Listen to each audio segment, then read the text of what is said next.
U.S. and Philippines sends warship fleet to the West Philippine Sea to drive out China fishing boat.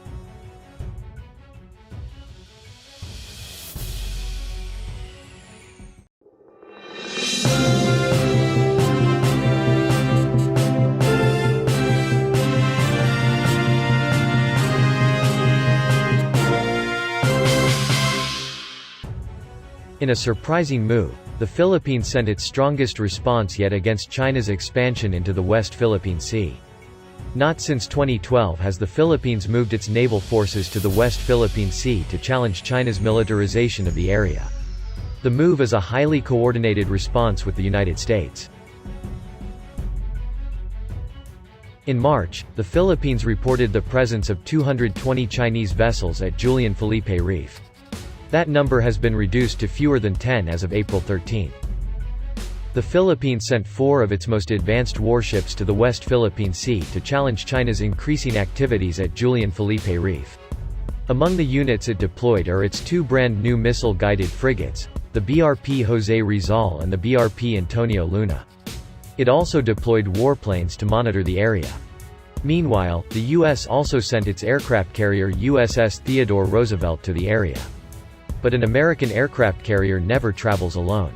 With every sighting of a U.S. carrier, you can expect it brings along a large escort of submarines, destroyers, and cruisers protecting it from other vessels.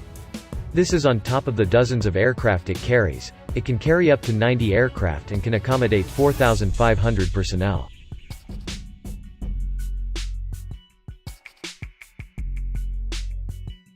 The U.S. also deployed the USS Makin Island, a formidable assault ship that can carry up to 20 attack aircraft or stealth strike fighters. It also has its own escorts of submarines, destroyers, and cruisers.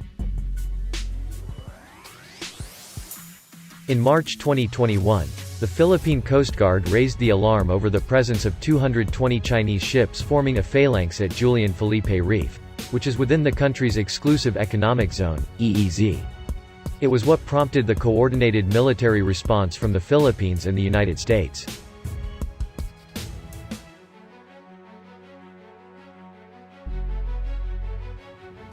By April, the Chinese vessels have dissipated to a couple of dozen, a clear sign of China backing down in response to the forceful reaction from the Philippines and the U.S.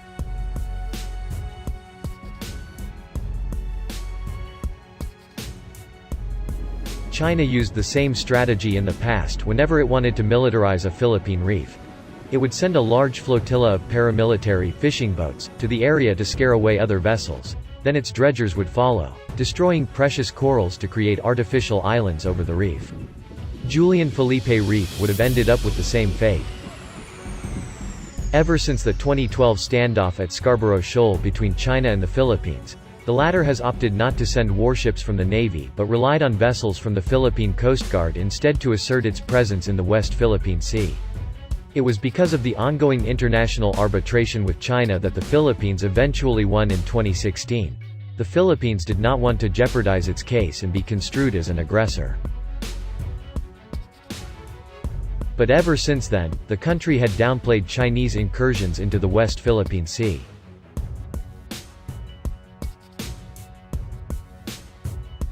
The latest development proved significant, not only because the Philippines actually challenged China, but also because it is the first time it has sent a weapon of war to assert itself.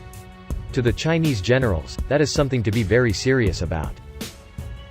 It also helps that the U.S. has specifically stated any attack on Philippine vessels would trigger its Mutual Defense Treaty obligations. An armed attack against the Philippines' armed forces, public vessels, or aircraft in the Pacific, including in the South China Sea, will trigger our obligations under the Mutual Defense Treaty, the U.S. State Department warned.